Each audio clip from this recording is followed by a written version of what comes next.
Hello बच्चों, कैसे हैं आप सभी। आज हम वर्कशीट नंबर 175 करेंगे। क्लास 5th की वर्कशीट है ये। ओके एंड ये है डेटेड 22 फरवरी 2021 के लिए। ओके बच्चों, हिंदी की वर्कशीट है, कक्षा 5वीं की। आपकी पाठ्य पुस्तक का नाम है रिमझिम एंड आपका जो पाठ है स्वामी की दादी, उससे रिलेटेड ही आपकी वर्कशीट है। एंड बच्चों, अगर आपने हमारे चैनल अभी तक सब्सक्राइब नहीं किया तो प्लीज़ सब्सक्राइब कर दीजिए एंड वीडियो को एंड तक देखें। अच्छी लगे तो लाइक करें, फ्रेंड्स के साथ अपने शेयर करें एंड कमेंट्स में हमें बताएं कि स्वामी की दादी में आपको सबसे मज़ेदार पार्ट कौन सा लगा। आप सब ने स्टोरी तो पढ़ी ही है तो मुझे ज़रूर बताएं। इधर आप अपना नाम लिखेंगे, इधर अपने शिक्षक या शिक्षिका का नाम। तो प्यारे बच्चों, आप सभी ने पाठ स्वामी की दादी पढ़ा, जिसमें स्वामी अपनी दादी को अपने दोस्त राजम की कहानी सुनाता है। आइए पाठ में आइए पंक्तियों को बोलकर पढ़ते हैं। बेटा, राजम की क्या कहानी है आप मुझे कमेंट्स में ज़रूर बताइएगा। ओके। दादी, जब राजम छोटा सा लड़का था उसने शेर मारा था। सच? बड़ा बहादुर लड़का है। तुम ये बात मुझे खुश करने के लिए कह रही हो, तुम्हें यकीन नहीं हुआ होगा। स्वामीनाथन ने बड़े उत्साह से कहानी शुरू की। राजम के पिता एक जंगल में डेरा डाले हुए थे। राजम उनके साथ था। बच्चों, जब आपने इन पंक्तियों को पढ़ा तो आपने महसूस किया होगा कि पढ़ते हुए आप कहीं पर थोड़ा रुके, कहीं ज़्यादा और कहीं कहीं तो आप बिना रुके पढ़ते चले गए। क्या आप जानते हैं कि ऐसा क्यों हुआ? ऐसा इन वाक्यों में आए कुछ विराम चिन्हों के कारण हुआ। ये सारे विराम चिन्ह होते हैं बच्चों, क्वेश्चन मार्क, एक्सक्लेमेटरी मार्क और ये पूर्ण विराम जो है आपका। ठीक है, आगे पढ़ते हैं। बच्चों, चैनल सब्सक्राइब नहीं किया तो सब्सक्राइब कर दीजिए। बच्चों, विराम का अर्थ है रुकना या ठहराव। ठीक है, लिखते समय विराम अथवा भावों का बोध करवाने के लिए विराम चिन्हों का प्रयोग किया जाता है। आइए कुछ विराम चिन्हों के बारे में पढ़ते हैं।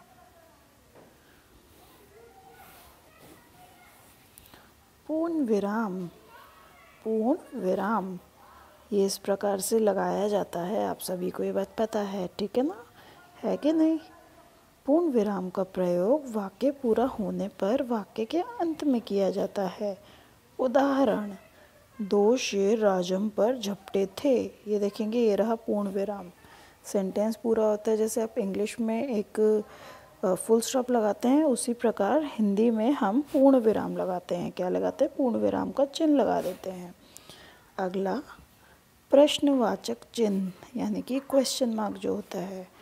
प्रश्नवाचक चिन्ह का प्रयोग प्रश्न पूछते या लिखते समय वाक्य के अंत में किया जाता है। उदाहरण, उसे गणित में कितने नंबर मिलते हैं? तो जब हम किसी से प्रश्न पूछते हैं तो उसके अंत में पूर्ण विराम नहीं लगता, क्वेश्चन मार्क लग जाता है। ठीक है, प्रश्नवाचक चिन्ह यानी कि। अल्प विराम चिन्ह का प्रयोग वाक्य में कुछ देर रुकने के लिए किया जाता है। देखेंगे, अल्प विराम एक कॉमा होता है, जो इसको हम इंग्लिश में कॉमा बोलते हैं। अल्प मतलब छोटा। इसमें पूर्ण विराम से कम विराम दिया जाता है। उदाहरण, बक्से में इलायची, लौंग और सुपारी पड़े रहते हैं। देखा आपने, जैसे जब भी अल्पविराम के लिए जैसे कुछ एक जैसी चीज़ें होती हैं तो हम उसमें लगाते हैं कॉमा, है ना, तो थोड़ा सा रुकना पड़ता है उसमें, बिल्कुल थोड़ा, पूर्ण विराम से कम समय लगता है उसमें, रुकते हैं जब बोलते हुए। अगला, विस्मयादि बोधक चिन्ह। ये है इसका चिन्ह। विस्मयादि बोधक चिन्ह का प्रयोग दुख, आश्चर्य, खुशी, घृणा आदि भावों को प्रकट करने के लिए किया जाता है। ओके, तो जो विस्मयादि बोधक का चिन्ह है वो आप जब दुख, खुशी, घृणा भाव को प्रकट करते हो तब किया जाता है। जैसे उदाहरण देख लेंगे आप। ओह दादी, तुम नहीं जानती राजम कितनी ऊंची चीज़ है। तो ओह दादी, तो इसके बाद एक एक्सक्लेमेटरी मार्क यानी कि विस्मयादि बोधक चिन्ह आया। ठीक है, जैसे आप कहते हैं हाय राम मैं गिर पड़ा, तो हाय राम के बाद आपका एक क्या आएगा, विस्मयादि बोधक चिन्ह। अरे तुम कहाँ जा रहे हो, तो उसमें भी अरे के बाद एक विस्मयादि बोधक चिन्ह आएगा।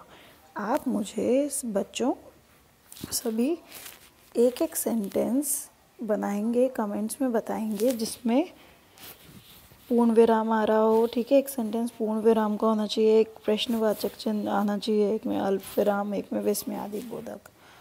ओके। स्वामीनाथन को समझ नहीं आ रहा कि नीचे लिखे वाक्यों में वे कहाँ पर कौन सा विराम चिन्ह लगाए। क्या आप सही जगह पर उपयुक्त विराम चिन्ह लगाने में उसकी मदद करेंगे। विराम चिन्ह लगाने के बाद इन पंक्तियों को उचित हाव भाव के साथ बोल कर पढ़िए। ठीक है बच्चों, तो आपको कुछ सेंटेंसेस दिए हुए हैं, स्वामीनाथन को जो समझ नहीं आ रहा है कि इसमें कौन सा विराम चिन्ह लगेगा, तो आप प्लीज़ उसकी मदद कर दीजिए। बस काफ़ी है दादी, उसने रूखे स्वर में कहा। डैश, मैं तुम्हें राजम के बारे में कुछ बताना चाहता हूँ। तो कहा के बाद एक आप कॉमा लगाएंगे और एक इधर पूर्ण विराम। ठीक है,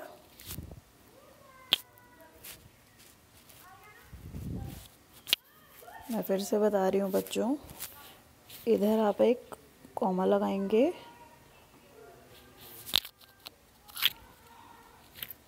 कॉमा और इधर पूर्ण विराम। जानते हो, इधर भी एक कॉमा आएगा।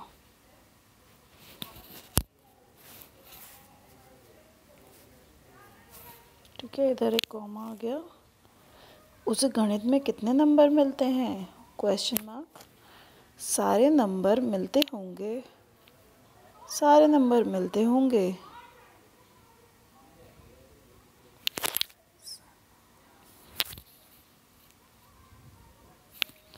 है ना, यहाँ पर सॉरी, यहाँ पर प्रश्नवाचक चिन्ह आएगा, है ना। दादी ने पूछा। अरे नहीं, इधर आएगा विस्मयादि बोधक। उसे 100 में से 90 मिलते हैं। ठीक है, अगला प्रश्न कर लेते हैं।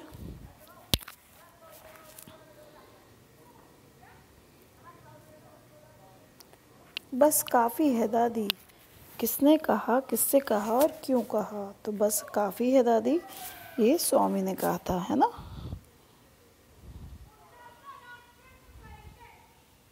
स्वामी ने किससे कहा, दादी से कहा, दादी से। ठीक है, क्यों कहा था, क्योंकि उसे दादी को राजम की बात बतानी थी। क्योंकि आप सीधा लिख दो, उसे दादी को राजम की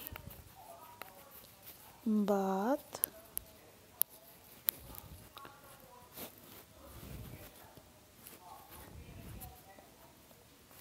बतानी थी। उसको राजम को, उसे दादी को राजम की बात बतानी थी, इसलिए उसने दादी से कहा बस काफ़ी है दादी। अगला, सच बड़ा बहादुर लड़का है। किसने कहा, दादी ने। किससे कहा, स्वामी से। क्यों कहा, दादी को